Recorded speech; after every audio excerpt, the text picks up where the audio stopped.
membaca BHSF secara 3M. Dan mungkin Bapak Ibu sebagian besar sudah mengenal Bu Eti ya, tapi Iya. siapa tahu ada yang baru. Saya bacakan sepintas ya, juga biografinya. Ibu Eti, nama lengkapnya Ibu Eti Iswanti Santoso. Ibu dari 2 anak dan berpengalaman sebagai dosen di Fakultas Ekonomi Atmajaya selama 23,5 tahun. Dan sekarang beliau sebagai wira swasta produksi tepung kana, tepung bumbu kana ya, merek kana, yang waktu itu juga sudah sempat Ibu Eti menceritakan kesaksian tentang usaha tepungnya ya, pabriknya yang benar-benar itu semua adalah berkat dari Tuhan untuk mengembangkan produksi ini. Dan lalu sekarang Ibu Eti melakukan pelayanan di paroki, pernah sebagai sekretaris pertama Dewan Paroki Harian Santa Bernadette Ciledug. Dan juga saat ini sebagai Ketua SKKS, pendamping KKI, dan juga sebagai katekis. Dan sekarang secara teratur Bu Eti sedang bersama dengan teman-teman di KKI Cideng ya Bu, untuk mengajarkan kami. Dan mungkin supaya mengingatkan saja teman-teman, kali ini adalah yang kelima. Yang pertama kita diajarkan tentang apa itu 3M, lalu Ibu Eti memberikan PR untuk merenungkan nomor 47 dari BHSF ya. Selain kita juga diajarkan apa itu persisnya 3M ya, membaca, merenungkan, dan mewartakan.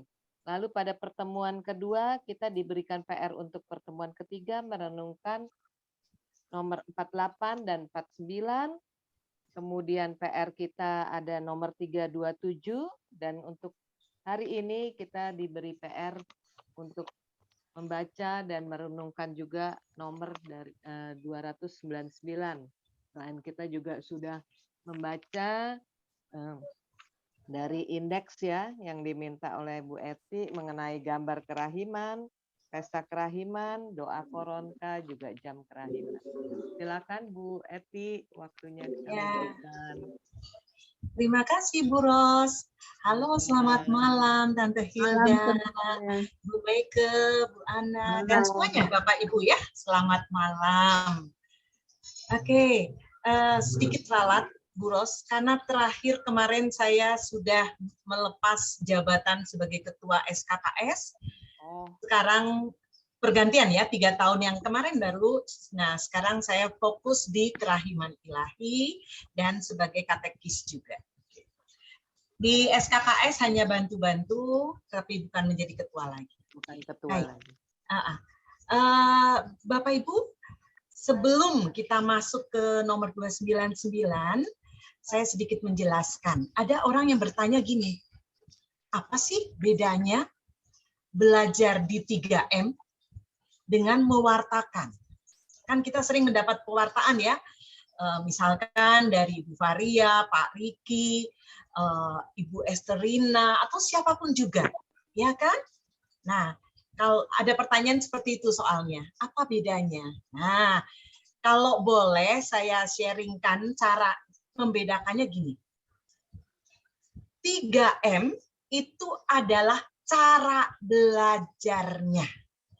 Belajar membaca, belajar merenungkan, belajar mewartakan. Maka kita hanya satu nomor. Untuk 1 jam tuh hanya 1 nomor. Kenapa? Itu benar-benar kita belajar. 2 arah gitu loh. Nah, sedangkan mewartakan, kebanyakan kita hanya sebagai pendengar, nanti terakhir baru tanya jawab. Ya enggak? Nah, Bapak Ibu, karena masih banyak sekali yang bertanya lagi, maka saya mencoba mengilustrasikannya gini, supaya gampang. 3M adalah kita kerja di dapur. Di dapur pasti ini kebanyakan ibu-ibu ya, pasti yaitu kita belajar ngupas bawang. Kita belajar bikin sayur asem. Kita belajar satu persatu dong, ya enggak? Belajar motong misalkan wortel bagaimana. Jadi benar-benar satu persatu. Nah, Sampai akhirnya jadilah masakan sayur asem, jadilah sayur bening, sayur sop, dan sebagainya. Satu persatu kita harus bisa mencoba menggali. Nah, setelah itu, makanan itu harus disajikan di meja makan, ya enggak? Nah, Bapak Ibu pasti setiap harinya di meja makan nggak mungkin cuma sayur asem doang. Pasti ada jodohnya. Misal sambal, misal tahu tempe goreng atau ayam goreng, betul? Nah, pewartaan yang nanti kita juga belajar di M ketiga, yaitu cara menyajikan. Berarti kita sudah menggabungkan dari 2 atau 3 nomor BHF. Nggak bisa cuma 1. Terus digabung lagi dengan apa? Dengan kitab suci. Digabung lagi dengan apa? Dengan ilustrasi pengalaman hidup, dari lagu, dari film-film pendek. Nah, itu maksudnya. Jadi mewartakan seolah-olah kalau kita gambarkan, itu adalah di meja makan sudah tersaji beberapa makanan menu. Ada nasi, ada minuman di situ. Oke, paham ya? Nah, justru saya harapkan Bapak Ibu semua yang belajar 3M, berarti belajar bagaimana mengupas bawang, bagaimana mengulek bawang untuk jadi sayur asem, itulah 3M. Dan diharapkan dengan, walaupun kita hanya pertemuan sebentar ini, tapi dengan latihan terus-terusan, diasumsikan nanti Bapak Ibu bisa membuat renungan sendiri dari materi-materi selain dari 4 materi yang ada, gitu ya. Oke, adakah pertanyaan lebih lanjut tentang ini? Apa perbedaannya antara 3M dengan pewartaan yang sering kita dengar? Nah, hari Rabu kita sering dengar dari Pak Stephen, ya enggak? Bapak Ibu pasti sadar, di situ banyak sekali nomor-nomor BHF digabung, betul enggak? Nah, itu pewartaan. Kalau ini kita di dapurnya, hanya satu persatu kita kulik. Ada pertanyaan? Kalau tidak, kita langsung ya.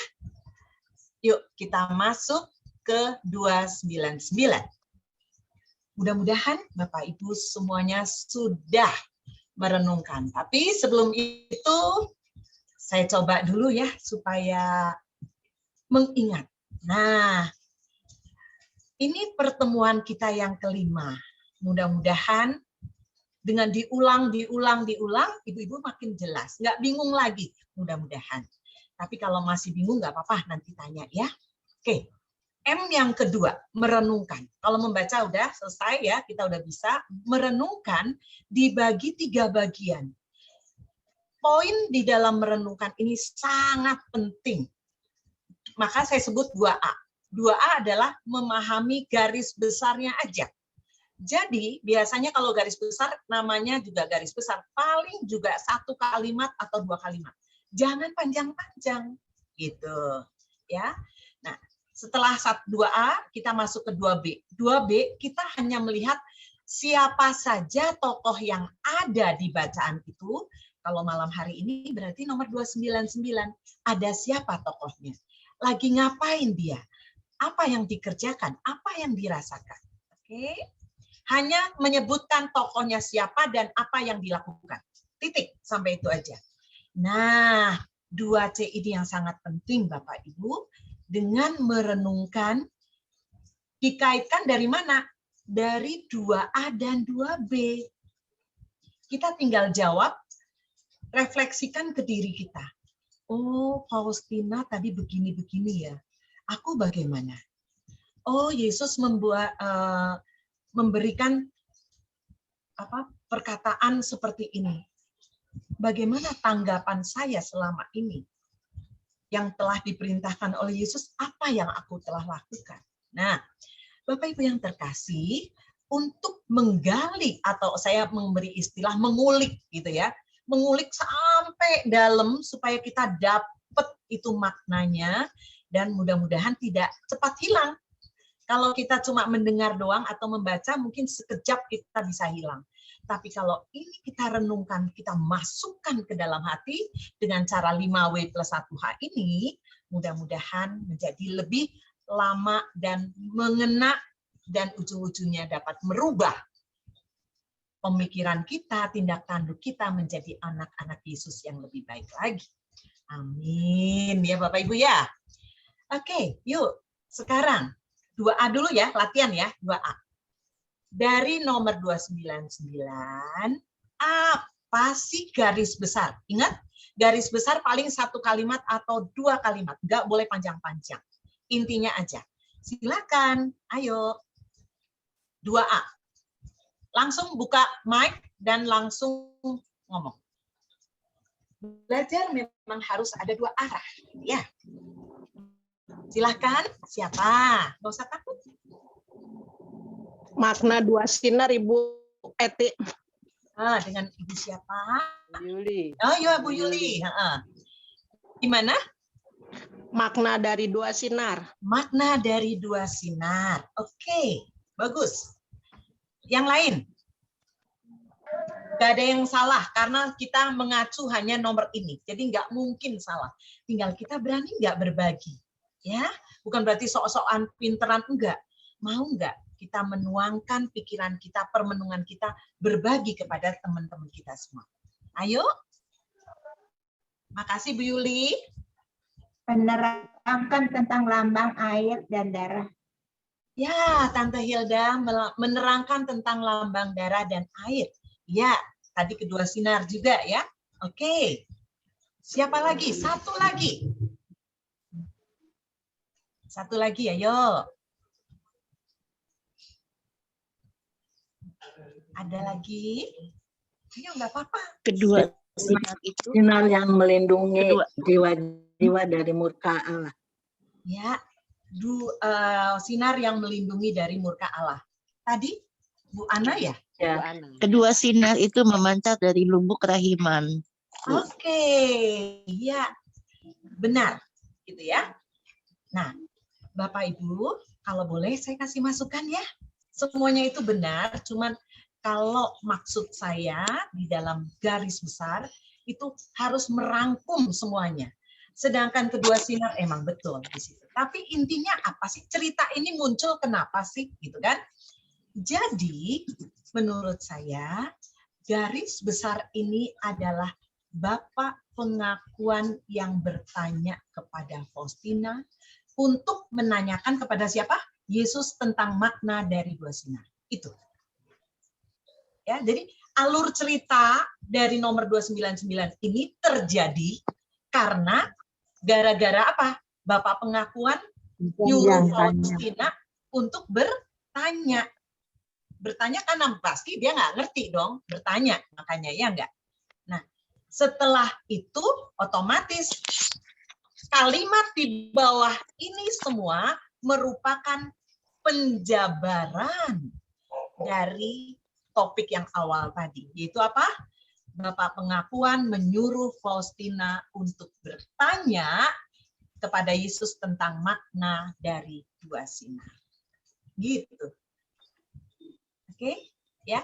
Jadi apa yang dijawab oleh Ibu Hilda, Ibu Shirley, Ibu Ami, Bu Ana ya, itu enggak salah. Tapi kalau boleh ya, poinnya di mana? Poinnya adalah karena Bapak pengakuan menyuruh Faustina. Setelah itu terjadi diskusi, betul nggak? Faustina lah pergi berdoa, Faustina lah ketemu mendengar suara batin dari Yesus. Itu adalah penjabaran dari permasalahan yang ada, yaitu Bapak pengakuan menyuruh Faustina. Apakah sampai di sini jelas yang dimaksud dengan 2A? Kalau belum nggak apa-apa loh ya. Oke. Ya. Jadi kalau ditanya, betul nggak makna nomor 299 ini menunjukkan kedua sinar yang melambangkan darah dan air? Betul. Tetapi itu sebenarnya ujung-ujungnya. Iya, betul. Mudah-mudahan menjadi paham sekarang ya yang dimaksud garis besar dan itunya penjabarannya nanti. Penjabaran masuk di mana? Di 2B, Bapak Ibu. Oke, sampai sini ya. Ayo, sekarang kita masuk ke 2B. 2B, kita harus cari tokohnya siapa saja dan apa yang dilakukan atau apa yang dirasakan. Kita tanya jawab ya. Ayo semua buka mic-nya. Langsung. Dan saya kasih tipsnya ya. Bapak Ibu harus mulai dari atas. Jangan tahu-tahu di tengah, tahu-tahu di bawah. Nanti lompat-lompat malah nggak bingung, nggak banyak. Kita harus, iya, kita harus menggali sebanyak-banyaknya. Oke, ayo. Dengan kalimat apa, mengapa? Ya, siapa? Ibu Meike. Bapak Ya. pengakuan. Bapak Pengakuan menyuruh Faustina menanyakan kepada Tuhan. Yang Ya. kedua Tuhan tokohnya. Oke. Makna itu benar. Jadi ada 3 tokoh di sini. 1 Bapak pengakuan, 2 Tuhan, Faustina, Faustina, 3 dan Tuhan Yesus. Oke, betul ya, semua betul ya. PR-nya udah dikerjakan semua betul. Oke, sekarang kita lihat tokoh satu persatu. Kita mulai dari Bapak pengakuan. Apa yang dilakukan oleh Bapak pengakuan?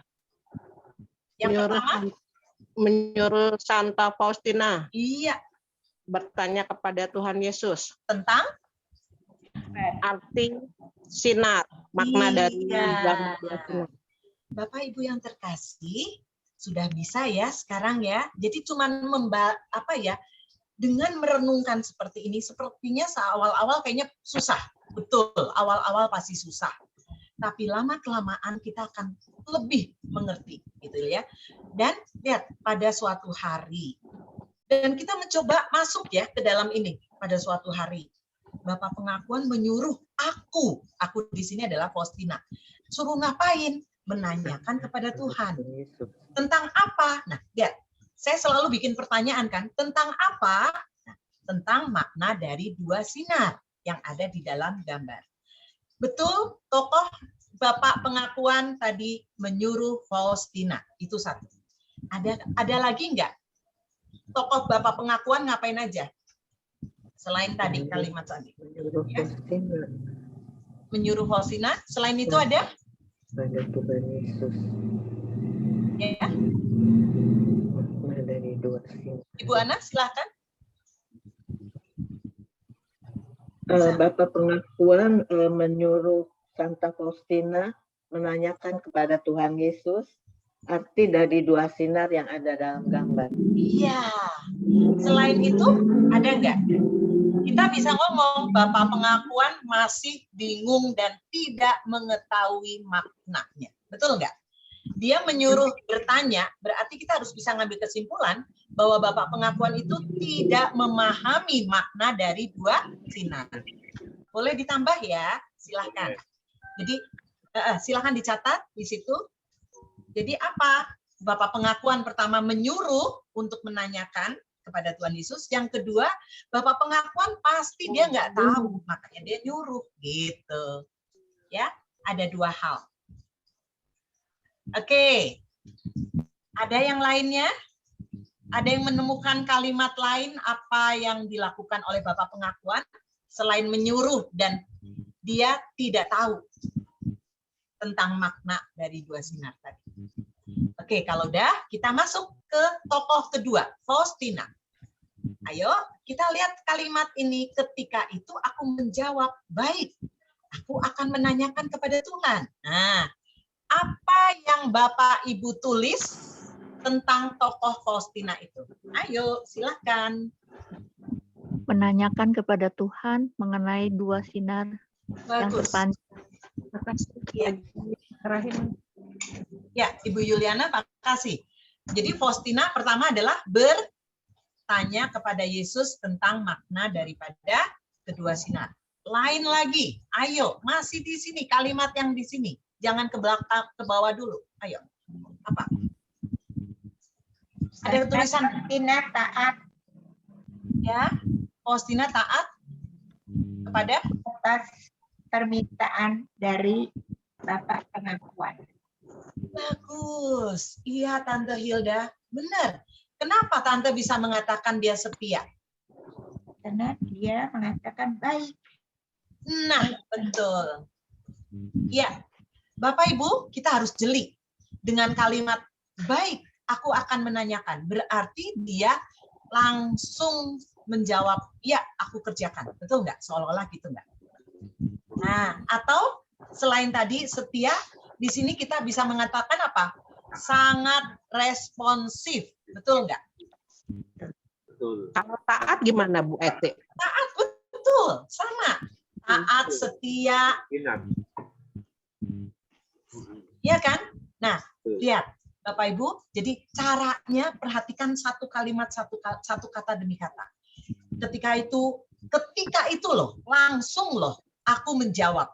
Baik, aku akan menanyakan kepada Tuhan. Jadi sangat setia, sangat taat, sangat responsif. Apalagi? Ayo Ibu, gali. Karena ini nanti akan pengaruh buat diri kita.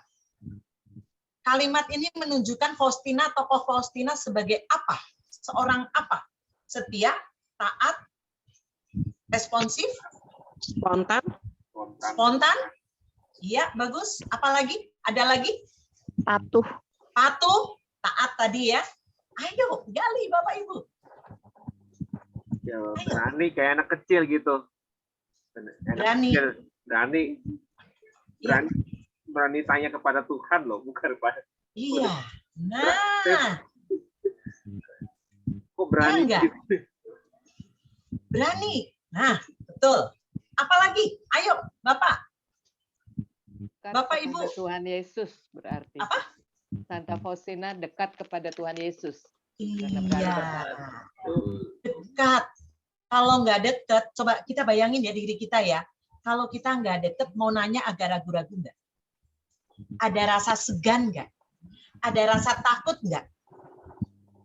Itu coba kita renungkan diri kita. Mungkin Bapak Ibu di sini juga masih ada yang sungkan. Padahal aku udah mengajak, ayo, gitu kan? Padahal, ayo di sini tempat kita belajar, gitu loh. Dengan Bapak Ibu menuangkan ini, yang lain mendengar, mendapatkan tambahan ilmu, betul nggak? Tadi berani kata Pak Thomas. Iya. Coba bayangkan lagi, kalau kita takut, nggak bakalan kita ngomong, nggak bakalan kita tanya, mungkin mengkerut gitu kan ya. Oke, lain, yang lain lagi ada? Santa Faustina tidak malu-malu untuk bertanya kepada Tuhan Yesus. Betul, tidak malu-malu. Nah, nanti refleksinya buat diri kita soalnya. Jadi dengan menggali Faustina, nanti kita refleksikan diri kita. Kita masih malu-malu enggak? Kita responsif enggak?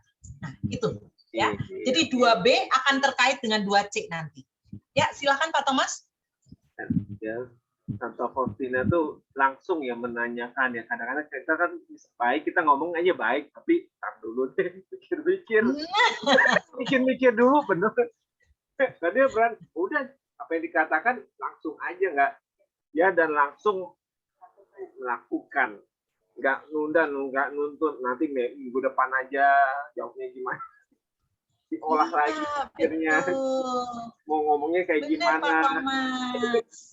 Iya, sadar ya dengan ya. Ya Tante Hilda. Tapi dia tidak hanya mengatakan, tapi dia melakukan. Betul banget. Kita sering ngomong, iya, tapi enggak, iya, betul enggak? Betul. Iya kan? Nah, dengan kayak gini kita menjadi sadar enggak? Dengan kita diskusi seperti ini, kita menjadi sadar bahwa, aduh, kelemahan saya masih banyak ya.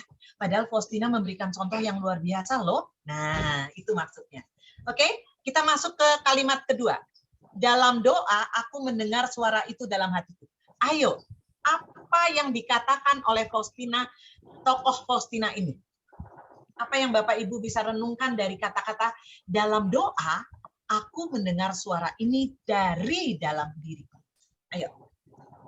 Mendengar suara Tuhan Yesus. Iya. Peka terhadap suara Tuhan Yesus. Ya enggak? Ya. Lagi. Ayo Bapak Ibu. Langsung.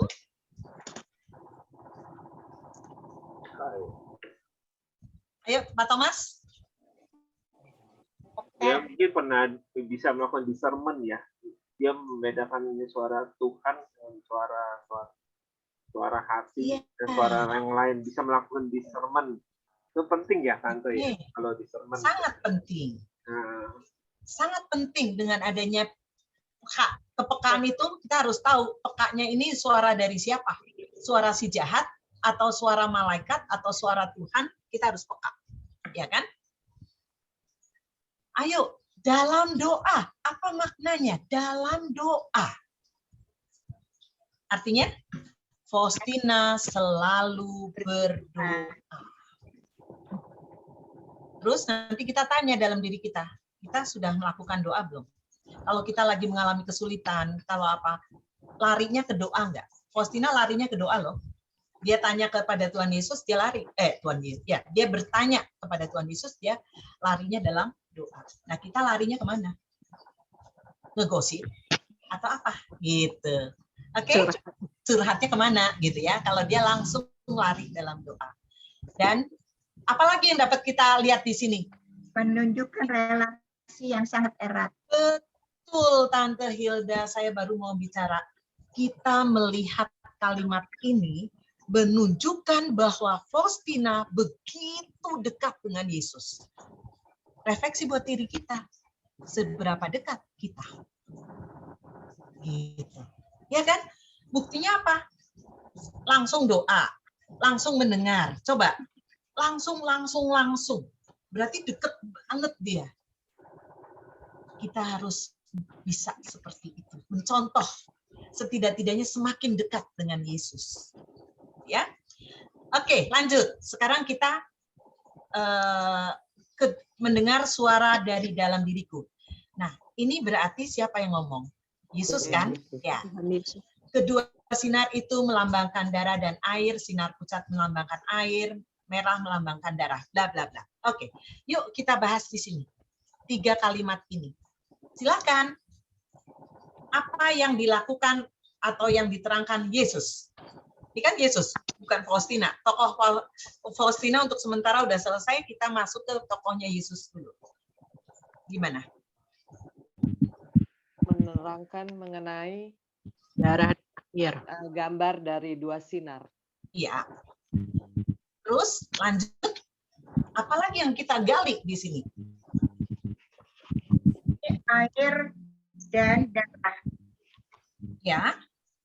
Air melambangkan, menguduskan. Melambangkan Kehidupan, darah. Oke. Kehidupan. Pertanyaan lanjut. Jangan hanya dibaca. Kalau dibaca cuma itu doang. Kita harus gali supaya kita mempunyai makna. Sorry. Apa? Jadi bikin kalimat pertanyaan ya. Apa maksud menguduskan jiwa-jiwa dan apa maksudnya memberi kehidupan kepada jiwa-jiwa? Tolong dijawab. Ya, silakan. Apa menguduskan apa? Apa yang dimaksud menguduskan jiwa dan memberikan kehidupan kepada jiwa? Apa yang Bapak Ibu renungkan? Hasil permenungannya apa?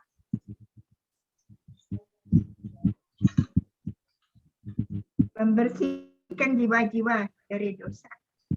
Ya, menguduskan berarti menyucikan, membersihkan. Ya enggak? Apa maksudnya? Maksudnya Bapak Ibu, dalam banget nih sebenarnya. Kita pasti berbuat dosa, udah pasti.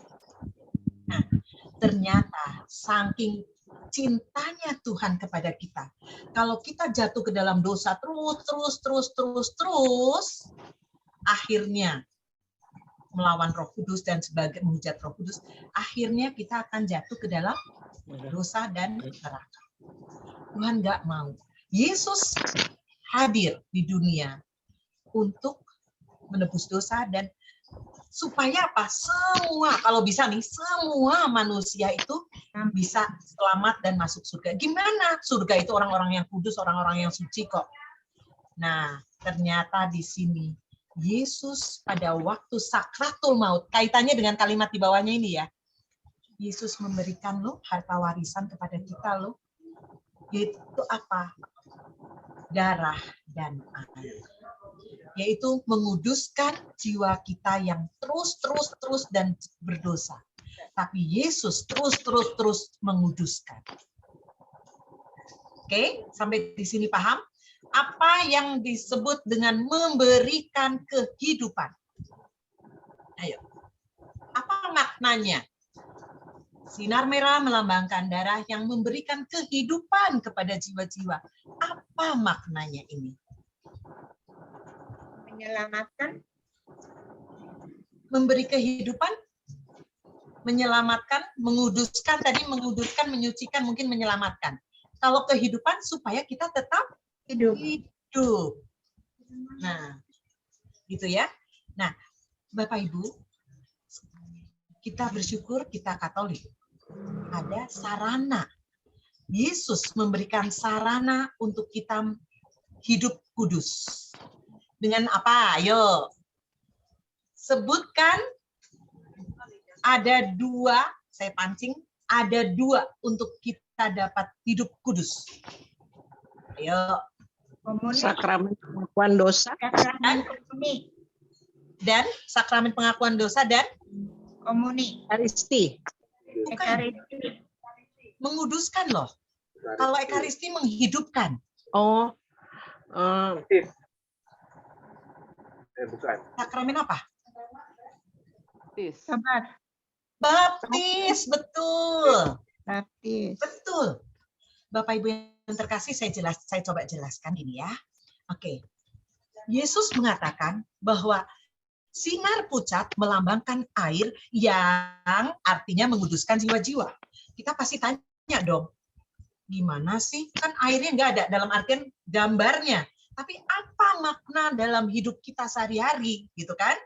Maknanya yang menguduskan jiwa, yaitu sakramen baptis dan sakramen tobat. Betul nggak? Dengan sakramen baptis kita menjadi kudus. Seluruh dosa asal dan dosa-dosa kita sebelum dibaptis pada detik itu menjadi hapus, dosa-dosanya menjadi suci. Makanya sering dikatakan kalau pas baptis kita meninggal itu sudah pasti masuk surga. Betul nggak? Benar-benar detik itu kita belum berbuat dosa dan itu detik dikuduskan, ya wah enak banget gitu ya. Nah, tetapi Bapak Ibu setelah 2 menit, 3 menit, 1 jam, 10 hari, setahun, pasti kita berbuat dosa. Tuhan Yesus selalu memberikan sinar. Dengan apa? Sakramen tobat. Jadi sangat disayangkan kalau kita tidak memanfaatkan sakramen tobat. Sekarang memang susah ya dengan adanya pandemi, saya bisa memahami. Saya aja nggak ikut sakramen tobat kemarin, waktu Natal kemarin. Oke, Bapak Ibu yang terkasih, itu sarananya. Kalau yang memberi kehidupan apa? Contoh handphone. Handphone kalau nggak dicas, mati. Mati, nggak bisa berhidup, betul nggak? Nah, sekarang jiwa kita. Ekaristi, betul Tante. Ekaristi. Itulah sarana yang bisa menghidupkan jiwa kita. Makan nasi, minum air itu menghidupkan kita juga, tapi dari segi jasmani. Dari segi rohani, kehidupan dari sakramen ekaristi. Terus apa lagi? Sakramen apa lagi? Ayo. Sakramen apa lagi yang memberi kehidupan buat jiwa-jiwa kita? Penguatan. Terus apa lagi? Roh Kudus ya, penguatan. Penguatan, ya, Roh Kudus memberi penguatan kepada kita sehingga kita hidupnya semakin kehidupan jiwa rohani kita menjadi kuat. Perkawinan. Orang sakit, Perminyakan orang sakit. Perkawinan, imamat, itu semua sarana yang kita terima karena kita sebagai orang Katolik. Pertanyaan, ini jelas ya? Yang menguduskan dan menghidupkan jelas ya sampai sini ya maknanya ya. Pertanyaan, ayo Bapak Ibu.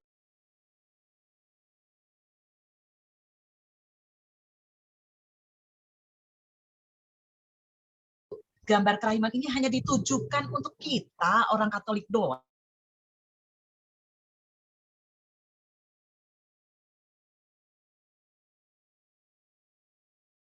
Tidak, Tidak. dan Buat siapa orang-orang saja yang bukan kah? beragama Katolik pun boleh.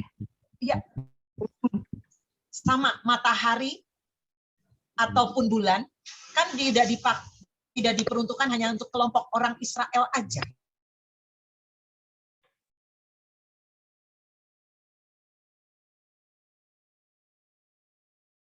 Bulan, cakrawala dan seterusnya. Betul nggak? Jadi gambar kerahiman ini pun bukan hanya untuk orang Katolik, untuk semua orang. Karena tujuan Tuhan adalah menyelamatkan jiwa kita masuk ke surga. Pertanyaan lanjut dong. Kalau gitu, gimana dong mereka yang bukan Katolik? Ayo, ada yang bisa? Bagaimana untuk mereka yang nggak Katolik? Kita bisa terima komuni, kita bisa Asal dibaptis. percaya, boleh asal percaya kepada Tuhan Yesus bahwa dia itu kerahiman, Ya. yang berbelas kasih. Ya, betul. Makasih Bu Maria Novita. Nah, memang benar. Asalkan orang tersebut menjalankan kasih. Yesus kan memang kasih, cinta kasih, ya enggak? Walaupun dia agamanya apapun juga, selama dia menjalankan hidup dalam penuh kasih, ya berarti sama dengan ajaran Tuhan. Jadi di sini paham ya? Oke, kita lanjut ke sini. Kedua sinar itu memancar dari lubuk kerahimanku ketika hatiku berada dalam sakratul maut. Ayo, apa yang bisa tokoh Yesus ini yang Bapak Ibu bisa gali? Ini tokoh Yesus loh, bukan Santa Faustina, tapi tokoh Yesus. Bu Eti, maaf. Bu Ya. Eti, maaf. Boleh bertanya yang tadi, Bu? Oh, silakan. Silakan. Boleh ya? Maaf.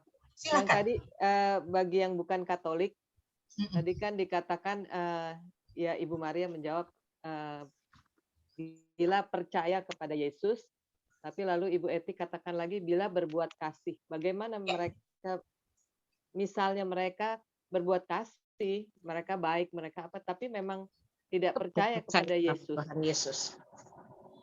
Rama. Ini tidak percayanya seperti apa? Pengertian kata-kata tidak percaya itu seperti apa? Tidak percaya bahwa Yesus adalah Tuhan. Kenal kali. Iya. Tidak Kenal, kenal. bukan tidak percaya. Percaya Tidak mengakui. Tuhan, Ya, berarti percaya Tuhan, tapi tidak percaya dengan kerahimannya juga bisa. berarti kalau dia Percaya Tuhan, tapi nggak percaya tidak percaya kerahiman. kepada kerahimannya, berarti dia hanya mengandalkan dirinya sendiri bahwa dia akan masuk surga gitu.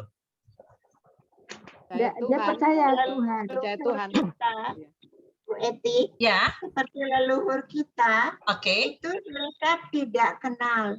Belum betul, kenal Tuhan Yesus. betul. Tapi menurut ajaran ya Konghucu lah apa, Iya, mereka menjalankan perbuatan kasih. Jadi betul. dia kenal Tuhan Yesus, tapi tidak mengenal Tuhan Yesusnya, tapi mengenal kasih Allah. Betul. Jadi, yang tadi saya katakan, barang siapa yang melakukan hidupnya dalam kasih, gitu ya, dia berarti mengenal Tuhan. Dia percaya sama Tuhan. Yang tadi dikatakan Tante Hilda betul, misalkan nenek saya aja, dia masih Konghucu, ya, gitu loh. Ya kan? Nah, tapi dia berbuat baik, saya tahu dari cerita-ceritanya ya gitu ya. Apakah dia apakah dia selamat? Saya yakin dia selamat. Selamat, saya yakin. Yakin selamat, gitu loh. Pengajaran di Konsili Vatikan Ya, II, kalau tidak salah itu ditegaskan banget. Betul. Mereka kenal Tuhan tadi tidak mengenal Yesus. Dia tahu ada Allah, dia tahu ada Tuhan. Ingat, Allah Tritunggal. Allah Bapa, Allah Putra, Allah Roh Kudus. Ya kan? Kecuali dia menghujat Roh Kudus. Nah, ini dia. Gitu loh. Menghujat Roh Kudus. Itu yang baru dikatakan tidak bisa diampuni. Apakah sudah terjawab, Bu Ros?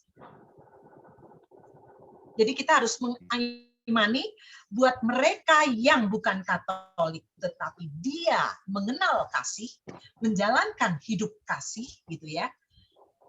Berarti dia tidak melawan Roh Kudus loh. Maka dia akan masuk surga walaupun melalui api penyucian itu urusan Tuhan, kita nggak tahu persisnya lamanya dan sebagainya dan sebagainya. Terima kasih Bu Eti. Ya, oke. Ada lagi? Nggak apa-apa loh kalau memang masih misalkan ada yang perlu ditanyakan lagi. Kita saling melengkapi, ya. Baik, kita lanjut di sini. Kedua sinar itu memancar dan seterusnya. Ayo, Bapak Ibu tolong kulik tentang apa yang dilakukan Yesus. Apa yang dikatakan Yesus untuk kalimat ini. Paragraf yang kedua ini. Ya.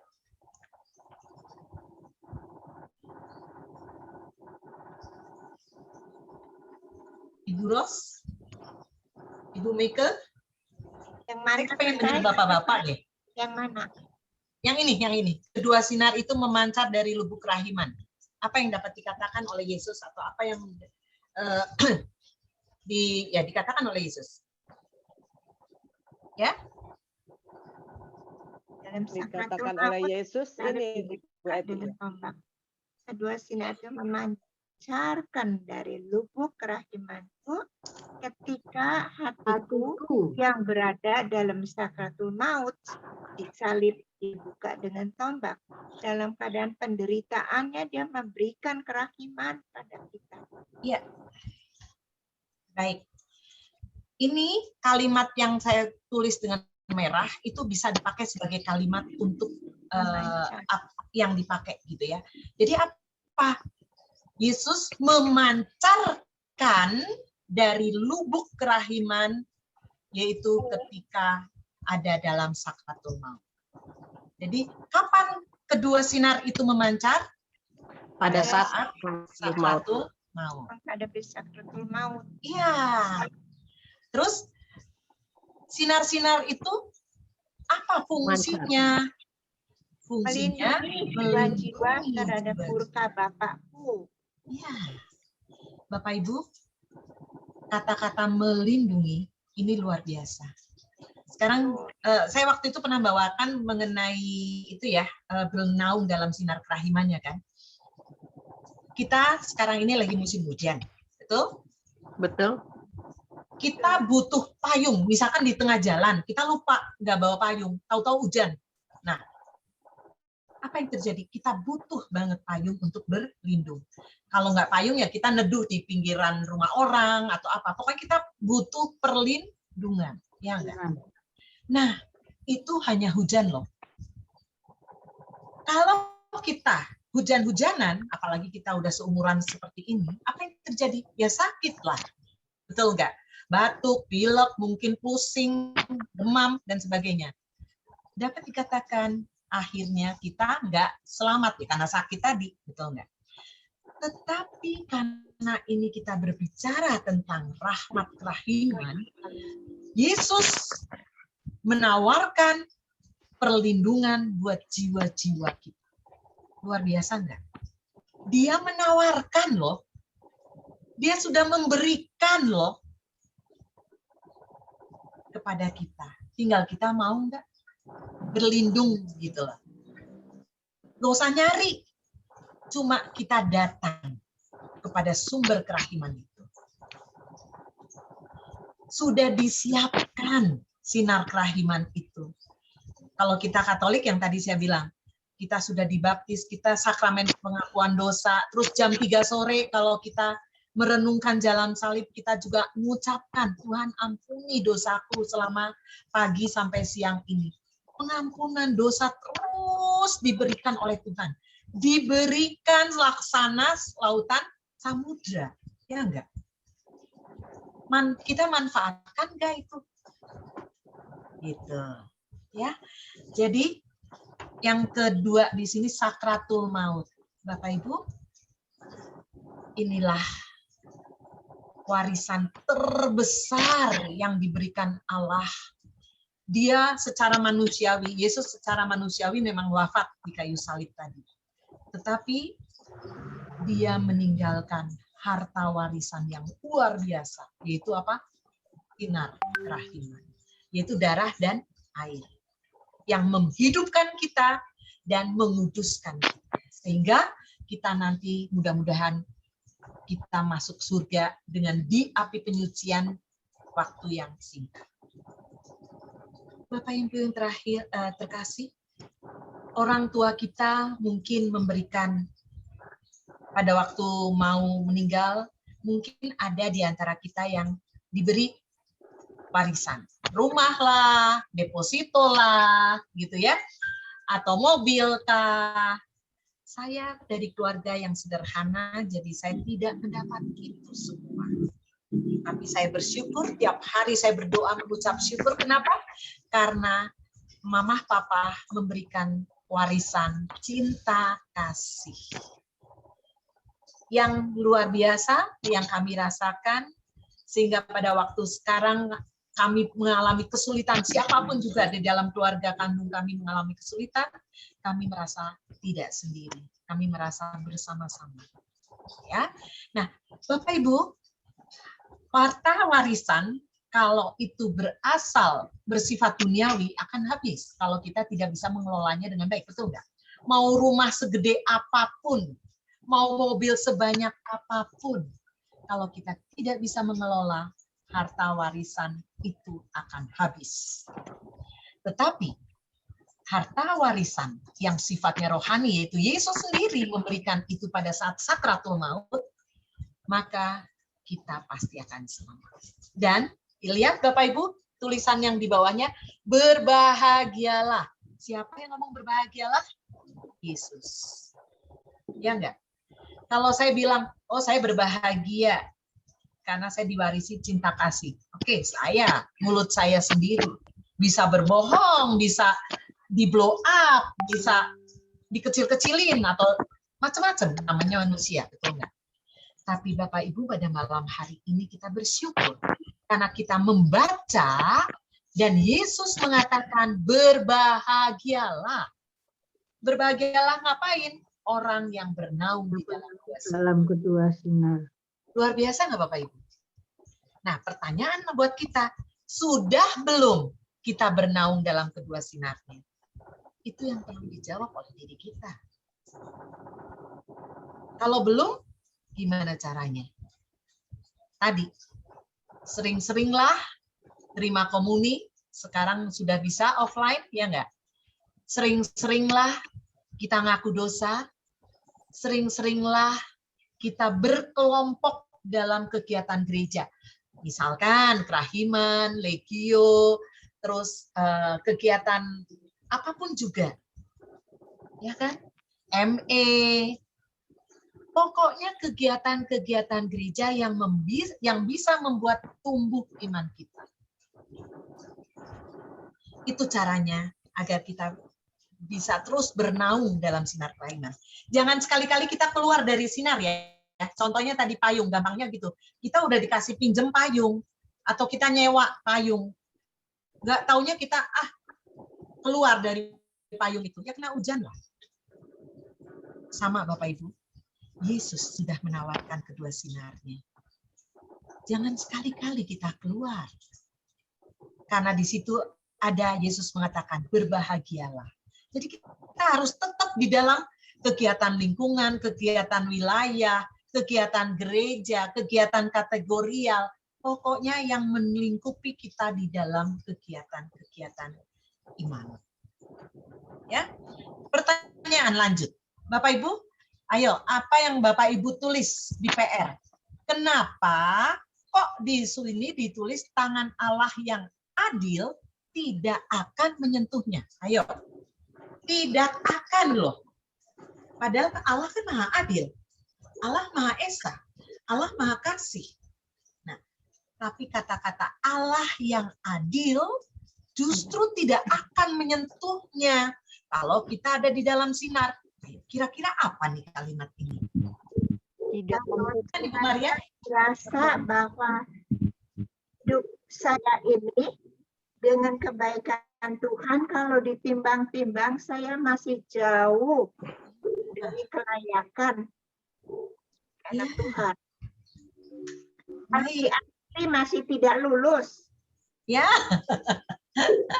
Betul Bu, Tante Hilda, ya. Itu masih berat dosa saya. Ya. Tapi gara-gara siapa ini? Jadi kita bisa yakin bahwa kita akan masuk ke api penyucian dan ujung-ujungnya surga. Gara-gara perhatiannya. Allah yang Maha Rahim. Ini ya. Jadi memang benar tadi. Allah yang adil, betul. Allah yang adil. Tapi pada saat penghakiman nanti, kalau yang menjamah kita, yang menyentuh kita adalah tangan Allah yang adil, kayaknya hanya beberapa orang kali ya yang bisa masuk ke api penyucian dan surga. Betul nggak? Saya pribadi, saya yakin dosanya jauh lebih banyak daripada kebaikan. Jadi, gimana? Nah, Bapak Ibu, berbahagialah kita mendapat belajar dari buku BHF ini. Kita punya harapan yang luar biasa. Karena ternyata asal kita mau bernaung di dalam sinar kerahimannya, maka tangan Allah yang rahim yang akan menyentuh kita. Bukan tangan Allah yang adil. Tadi penjelasan dari Tante Hilda bagus banget. Kalau adil udah pasti kita banyak dosanya ya Tante ya. Sampai di sini ada Bu Eti, pertanyaan. tolong Ya, tolong silakan. diulang lagi yang terakhir. Yang mana? Oh, nah, ya baik. Jadi gini, Allah memang kita sering mengenal Allah yang Esa, Allah yang Maha Rahim, Allah yang Kasih, Allah yang Maha Adil, betul nggak? Ya. Itu benar nggak? Benar, semua benar. Gitu, nggak salah loh, ingat. Cuma di dalam kalimat ini kita harus jeli. Kenapa Allah yang adil tidak akan menyentuh kita pada saat nanti sakratul maut?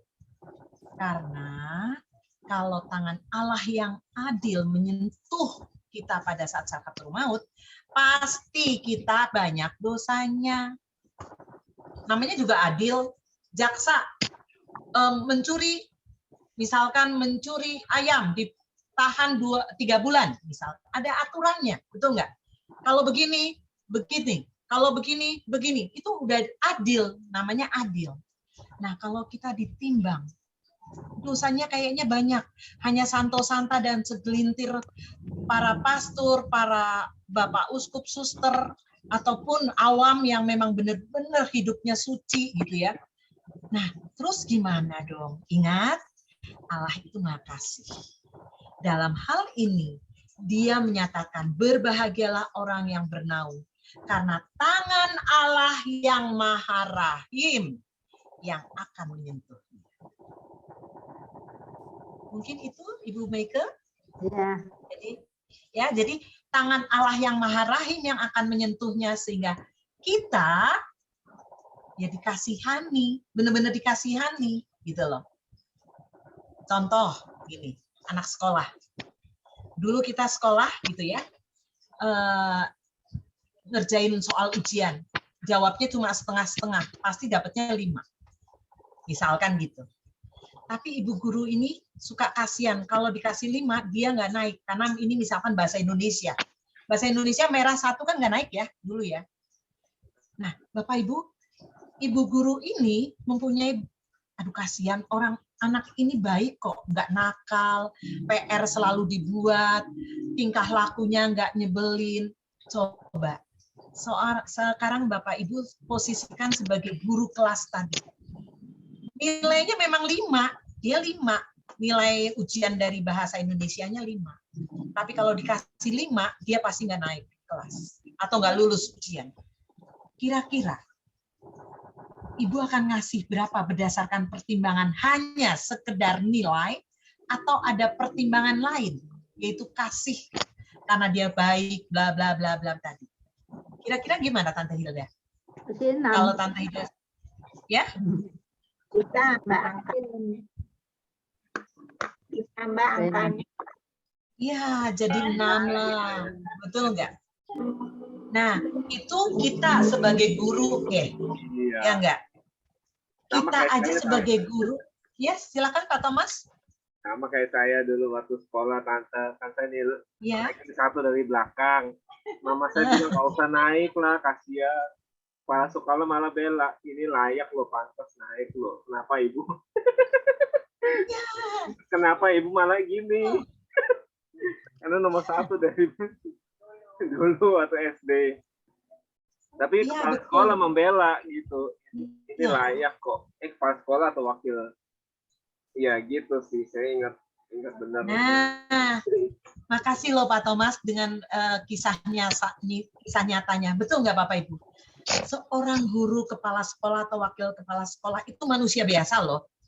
Dia aja bisa memberikan kasih sehingga naik kelas atau nggak lulus. Apalagi Tuhan yang maha rahim. Kalau keadilan udah pasti 5, udah titik 5 nggak naik, udah gitu loh. Kalau yang disebut adil tadi.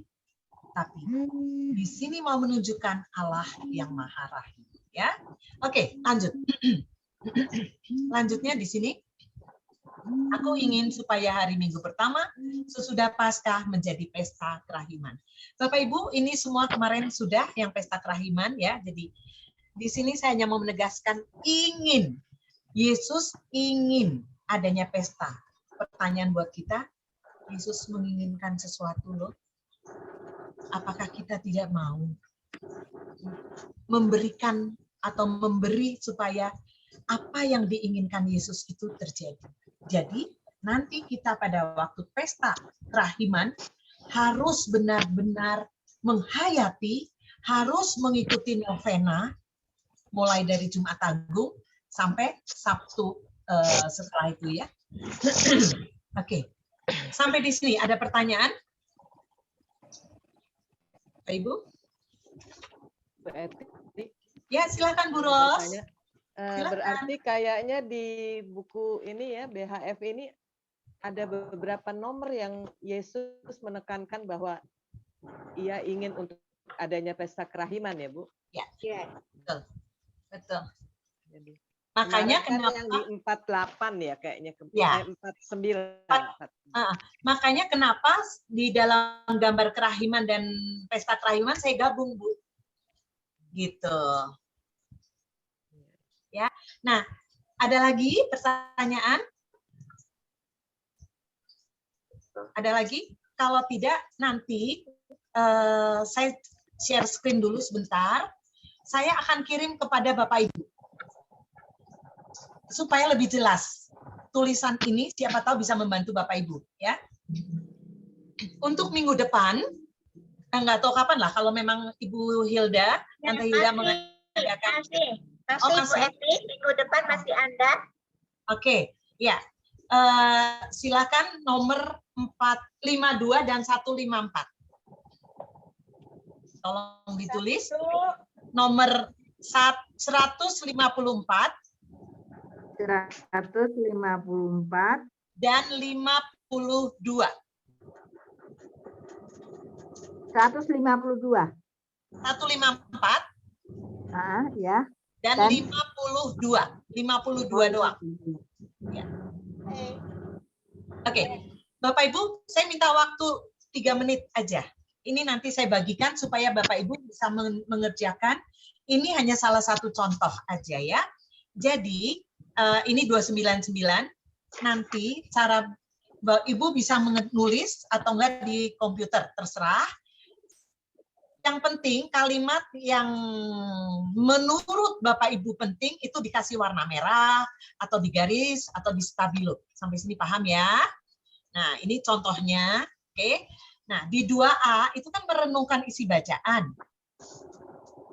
Ambil kalimat yang penting aja.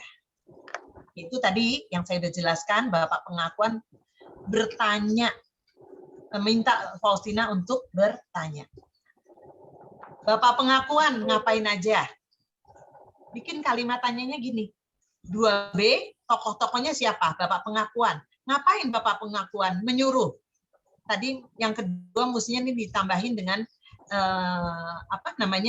tidak tahu akan maknanya. Nanti saya tambahkan dulu. Terus Faustina ngapain? Menyanggupi untuk bertanya pada Yesus. Dia langsung dilaksanakan dengan cara berdoa, mendengar suara dari dalam diri sendiri, dan seterusnya. Yesus ngapain? Yesus menjawab pertanyaan, menjelaskan bagaimana sinar. Bapak Ibu, ini saya ambil dari kalimat 299 yang di sini. Gitu, ya. Nah, merenungkan berarti tinggal Ibu Bapak jawab dari 2B yang ada. Contoh, apakah aku juga masih belum memahami makna 2 sinar itu? Ini kan Bapak pengakuan nggak paham kan? Kita tanya dalam diri kita juga masih belum paham ya. Terus, kalau kita belum paham, ada nggak usahaku untuk berusaha memahami dan menghayati makna sinar itu? Ada nggak? Lanjut, sudahkah aku mohon terang Roh Kudus untuk dapat memaknai dan menghayati 2 sinar itu? Minta sama Tuhan, minta sama Roh Kudus. Gitu ya. Tuhan, berilah, aku ingin terus berlindung di dalam sinar kerahiman-Mu, Tuhan. Kalau Bapak Ibu yang dulu pernah mendengar kesaksian saya bersyukur banget karena saya bisa melihat kedua sinar itu. Dan memang membuat nyaman dan bahagia. Bapak Ibu yang terkasih, kedua sinar itu bukan milik seseorang. Kedua sinar itu Tuhan berikan kepada kita semua, Bapak Ibu. Percaya, kepada kita semua. Bukan hanya kepada saya, kepada si A, si B, si C, tidak. Tuhan memberikan kepada semua. Tinggal kita mau tidak menerimanya. Mau nggak bernaung di dalam sinarnya. Bagaimana caranya? Tadi udah dijelaskan ya. Oke. Percaya Bapak Ibu? Sinar itu diberikan untuk kita semua. Tinggal kita mau nggak datang dan berlindung dan tidak mau keluar lagi dari sinar itu. Mau terus mendekat, caranya sering-seringlah doa hening. Lakukan apa yang dikatakan dalam kitab suci. Ikuti Yesus, ikuti memanggul salib, menyangkal diri. Itu kuncinya, ya. Apakah aku juga mau cepat merespon menolong orang yang membutuhkan pertolonganku? Nah, tadi kan Faustina responnya cepat ya, Bapak Ibu ya. Sekarang saya mau tanya sama Bapak Ibu. Apakah saya juga merespon cepat? Contoh, kalau suami atau anakku minta tolong, apa aku merespon cepat enggak? Coba renungkan ini.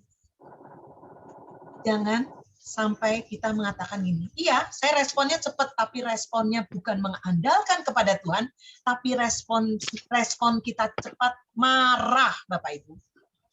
Nah ini yang nggak boleh. Contoh ya, contoh gini.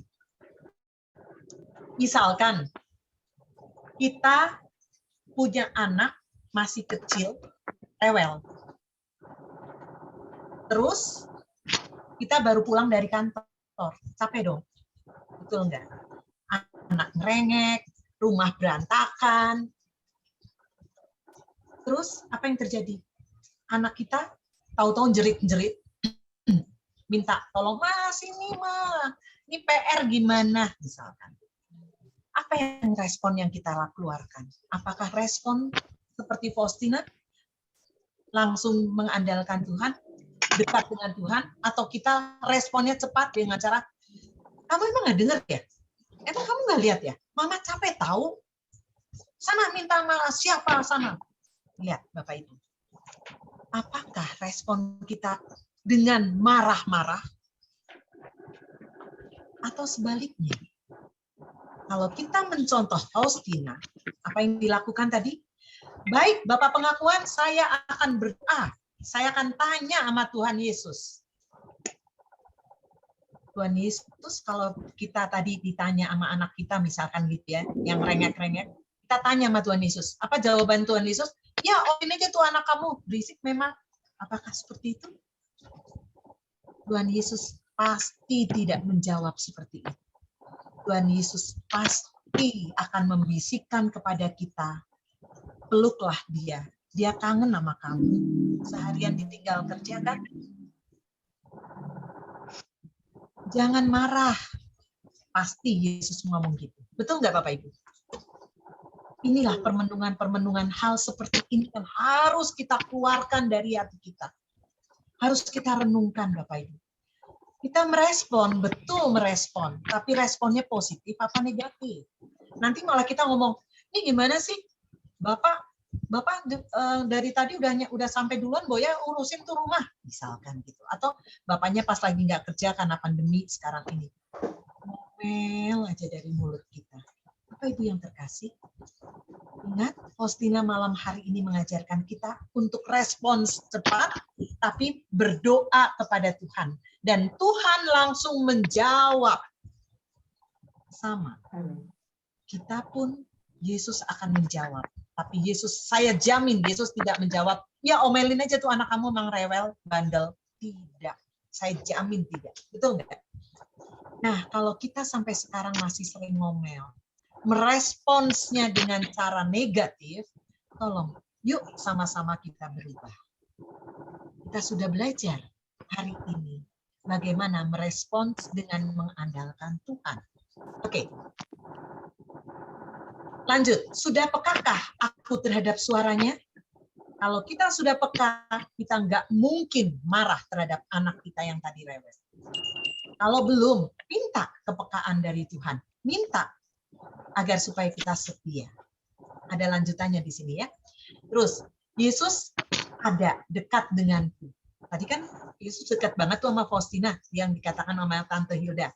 Sama, Yesus pun dekat dengan aku. Dekat dengan Ibu Ros, dekat dengan kita semua.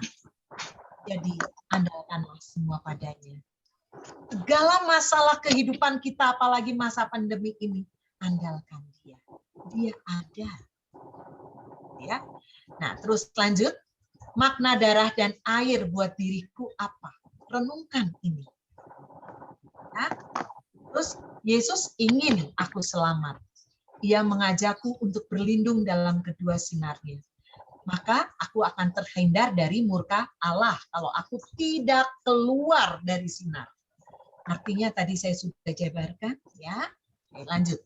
Apa maksud tangan Allah yang adil tidak akan menyentuhnya? Tadi juga sudah dijelaskan, karena tangan Allah yang Maha Rahimlah yang akan menyentuh kita. Oke, lanjut. Sudahkah aku memenuhi keinginan Yesus untuk mengadakan pesta kerahiman? Bapak Ibu, refleksi, nanti saya akan berikan contoh ini dan dikirim ke grup.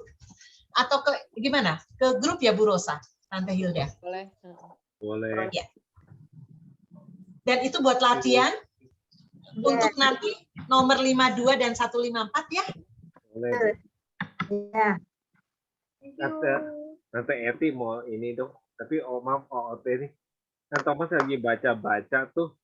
Tapi ternyata udah mulai 1485 itu bahasanya udah beda banget ya Tante Eti. Bukannya membahas, jadi iya. Yesus bukan membahas tentang, tapi menjiwa Faustina itu ya Tante. Itu panjang lebar banget itu Tante. Itu beda banget itu. Jadi bukan membahas tentang dosa-dosa, tapi membahas, dia selalu Yesus mengatakan, hai jiwaku, jiwa.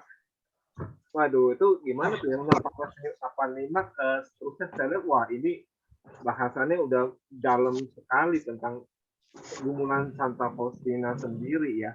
Itu ya nanti. 1485, ya betul. Dan sangat menarik. Bapak Ibu, dengan belajar 3M mudah-mudahan nanti materi-materi yang lain Bapak Ibu sudah punya patokan, sehingga ngulik sendiri itu bisa ya. Gitu aja. Apakah sudah jelas dengan cara yang tadi saya terangkan? Tokohnya siapa, terus renungannya apa gitu ya? Oke. Terima kasih Bapak Ibu. Tuhan memberkati kita. Mohon maaf atas kekurangannya. Silakan.